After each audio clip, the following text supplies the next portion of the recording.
This is a song that I just recorded, and it's an old song called Unchained Melody. I had to play the piano, so it'll take just a second. The last night of Elvis Presley's life didn't look like a tragedy waiting to unfold. It looked ordinary, quiet, almost routine. But everyone inside Graceland felt something different in the air. A heaviness they couldn't name, a stillness that didn't match the usual late-night energy of a house that rarely slept.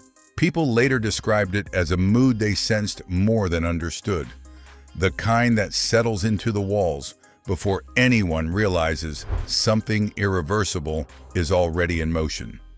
Elvis moved through the house that night with a softness that caught people off guard. Not weak, not tired, simply distant, as though he were listening to a voice no one else could hear. Ginger Alden noticed it first. The way he paused in doorways. The way his eyes lingered on familiar rooms as if he were revisiting memories rather than moments. She later said, "It didn't feel like a goodbye, but it didn't feel like a normal night either." Earlier in the evening, he'd cracked a few light jokes. Nothing strange, nothing dramatic. He smiled, made a comment about needing to get better rest, promised he'd be up again soon. On the surface, it sounded like the Elvis everyone knew, pushing forward, trying to keep up appearances even when the world behind the scenes felt unsteady. But there was something in his voice, a quietness that didn't match the words coming out of his mouth. His bodyguard later recalled a brief exchange in the hallway, a moment he'd replay countless times. Elvis approached him casually, but his tone held a seriousness that cut through the usual late-night small talk. He said something simple, something the bodyguard didn't fully grasp at the time. A remark that felt reflective rather than conversational. A line that now reads like the beginning of a man trying to make peace with pieces of his life no one else knew he was carrying. The bodyguard admitted that at the time, he brushed it off as fatigue. Only later did he understand how much weight sat beneath those few words. Others in the house noticed the shift, too. Elvis spent more time sitting quietly, less time pacing or planning the next day's activities. He seemed deep in thought, but not troubled, more like someone preparing himself for something he couldn't quite articulate. He walked Ginger through the little memories, small stories from years past, moments he hadn't spoken about in ages. She later described it as a kind of emotional drifting, like he was touching parts of his life he hadn't allowed himself to feel in a long time. When Elvis told her he was going to read in the bathroom for a while, nothing about the sentence seemed alarming. It was something he had done hundreds of times. But she remembered the way he said it. Not rushed, not distracted. Calm. Too calm. As if he needed that quiet moment more than he could explain. He promised he'd be back soon. He promised they'd continue planning the next day. She believed him. His final public words that night were ordinary. A polite laugh. A gentle reassurance. The kind of small interaction millions of people assumed Elvis lived on. But newly resurfaced accounts from staff paint a different picture. There was another set of final words, private ones, spoken when he thought no one was paying attention. According to one longtime employee, just minutes before heading upstairs, Elvis murmured something that stopped them cold. It wasn't dramatic. It wasn't poetic. It wasn't a farewell. But it carried a tone that didn't sound like a man expecting tomorrow. It sounded like someone acknowledging a fear he had kept buried for too long. The employee admitted he didn't understand what Elvis meant in that moment. The phrasing was unclear. The intent wasn't obvious.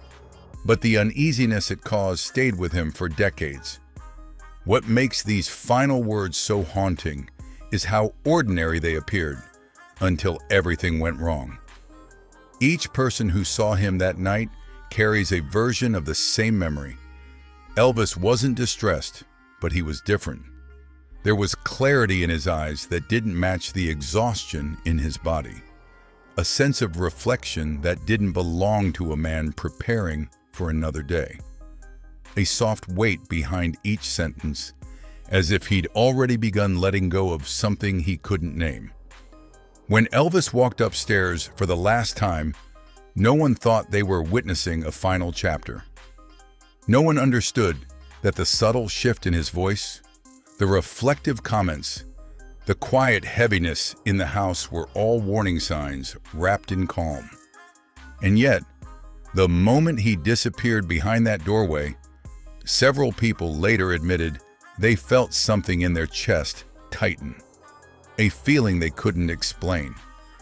Because Elvis Presley's final words that night didn't sound like goodbye, but they didn't sound like tomorrow either. In the weeks leading to that final night, the people closest to Elvis said his emotions seemed to swing between determination and exhaustion. He wasn't collapsing under fame. He had lived with that weight for decades. What unsettled everyone was how reflective he had become, as if he were trying to sort his entire life into two piles, what he could still fix and what he feared he had already lost. There were nights when he seemed lighter, speaking about future shows, new musical ideas, and even travel plans he wanted to make. He talked about getting healthier, about taking control again, about proving he wasn't done. But those bursts of enthusiasm always came with another side. Quiet moments when he stared off, his mind clearly drifting toward thoughts he couldn't bring himself to voice openly. Friends noticed he was talking more about the past than the future. He revisited memories from his early touring years, times when the music felt pure and the pressure hadn't yet hardened into something cold and unrelenting. He mentioned people he hadn't spoken about in years, friends from childhood, musicians he admired, old mentors who had shaped him long before the world crowned him its king. It wasn't nostalgia. It was as though he was reaching for pieces of himself that had scattered across the timeline of his life. One evening, while sitting with a close friend, Elvis slipped into a conversation that stayed with the man for decades. He admitted he didn't feel in control anymore, not of his health, not of his schedule, not even of the relationships inside his own home. They mean well, he'd said, but sometimes I feel like they're planning my life without asking me if I'm still living it. It wasn't bitterness, it was fatigue. A confession from a man who had built an empire only to find himself boxed in by the walls he never meant to create. This wasn't the only moment when Elvis allowed the mask to slip. A member of his security team recalled walking into the kitchen late one night to find Elvis sitting alone, staring at a cup of tea he hadn't touched. When the guard asked if everything was all right, Elvis gave a faint smile and said he was just thinking too much. But when pressed, he added a sentence the guard wished he'd understood then. "Sometimes I wonder what part of me is left that's really mine." Those who loved him tried to reassure him, but Elvis wasn't looking for comfort. He was looking for clarity, something solid to hold on to, while the world seemed determined to spin around him faster than he could keep up. Ginger Alden recalled a moment in the early morning when Elvis seemed unusually present, as though he were finally seeing the room instead of moving through it on autopilot. He sat beside her, not with the restless energy that often carried him through sleepless nights, but with a calm weight that didn't match the strain he had been under. He held her hand and told her he would return soon, but she noticed he said it in a tone that carried more meaning than the words allowed. It didn't sound like reassurance. It sounded like something he needed her to believe. A member of the Memphis Mafia later shared that Elvis had spoken to him briefly in the hallway before heading back to his room.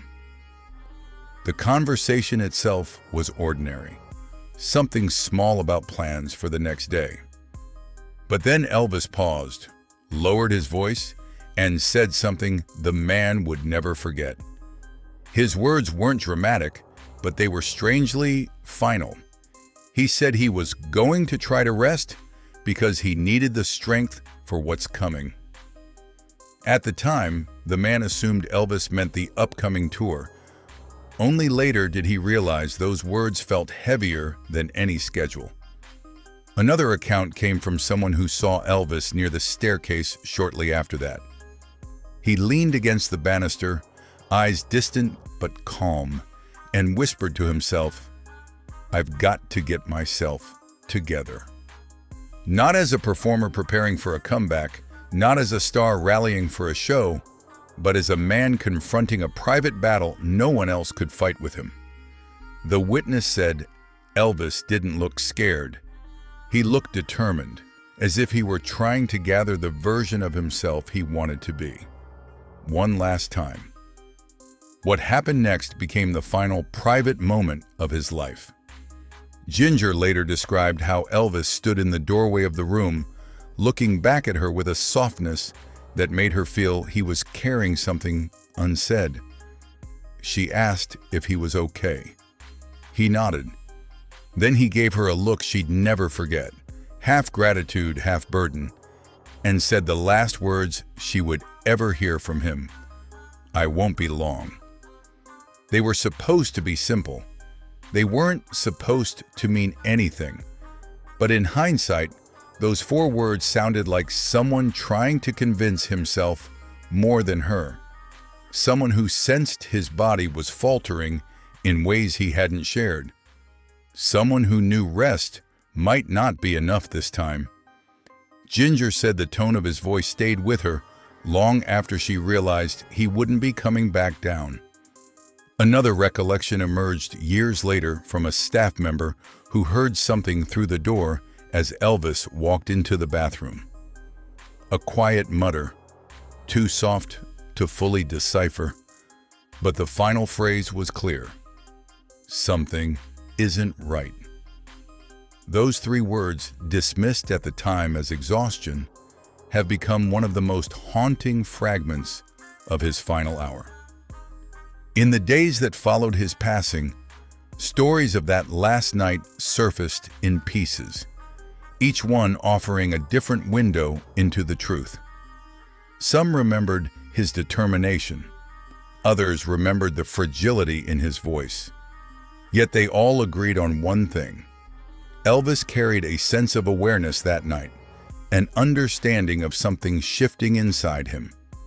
Whether physical, emotional, or spiritual, he felt it. And that brings us to the most controversial account, the one shared quietly years later by someone who had guarded Elvis fiercely. This person claimed Elvis had pulled him aside earlier that evening and confessed a thought that made little sense at the time, a sentence whispered with the weight of realization. "I think my time's running out." He didn't say it dramatically. He didn't frame it as fear. It sounded like acceptance, like a man who had spent years ignoring the signs, finally allowing himself to speak the truth. But here's the detail that unsettled everyone who heard it. He said those words calmly, as if he wasn't warning someone else, as if he was finally admitting it to himself.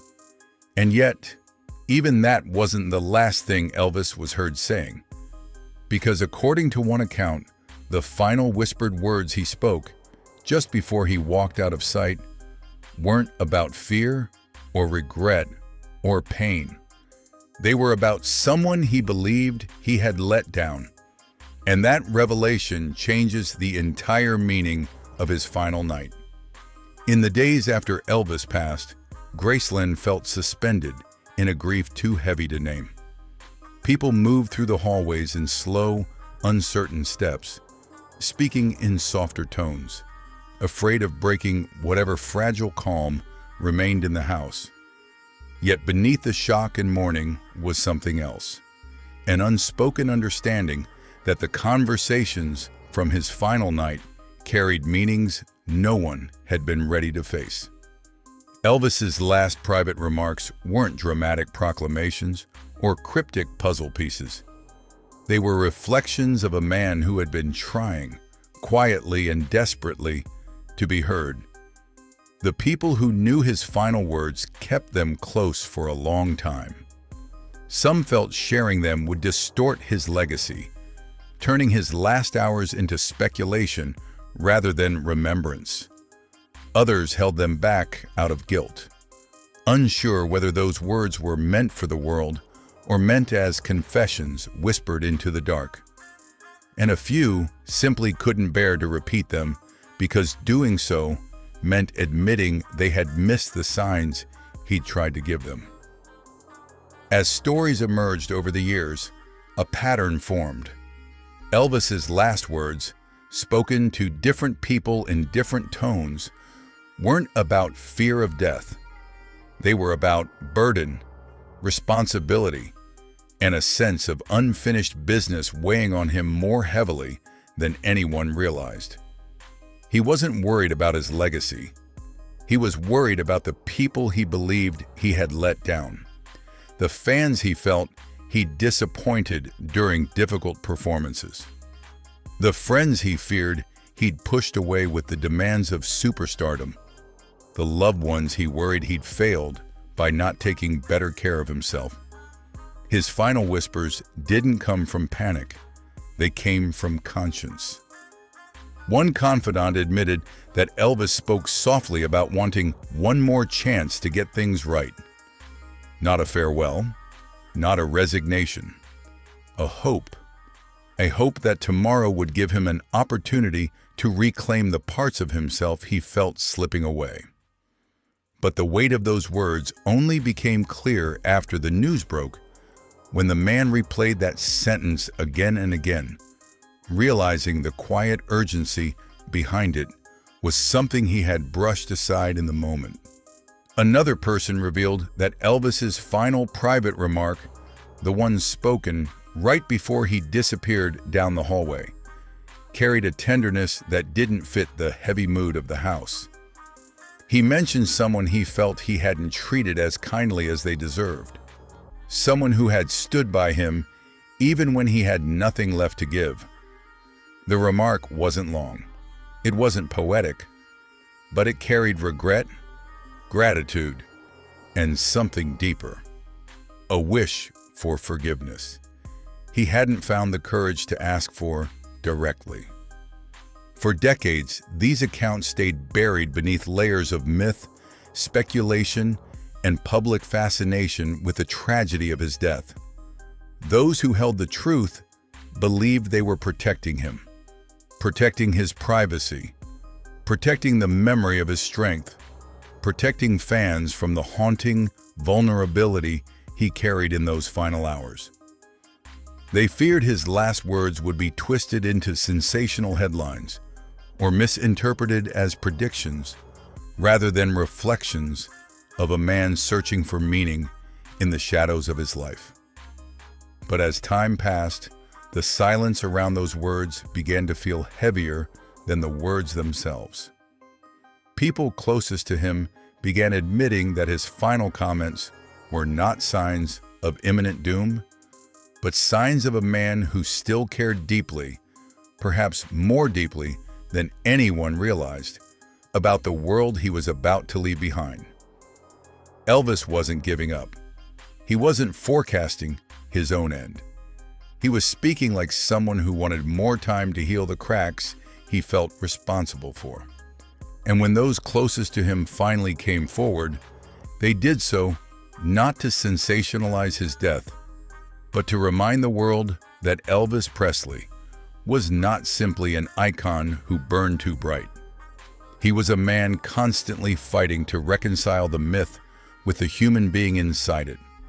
His final words reflect that battle more honestly than any biography ever has. They show a man who loved deeply, who wanted forgiveness, who hoped for redemption, and who feared he had waited too long to grasp either.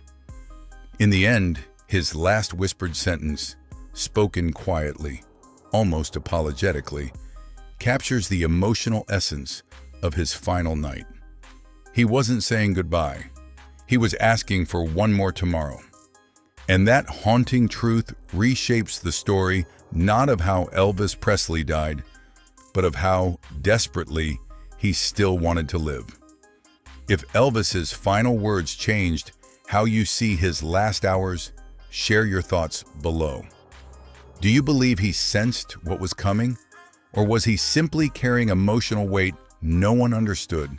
Comment your theory and subscribe for more powerful, hidden truths behind the world's most iconic stars.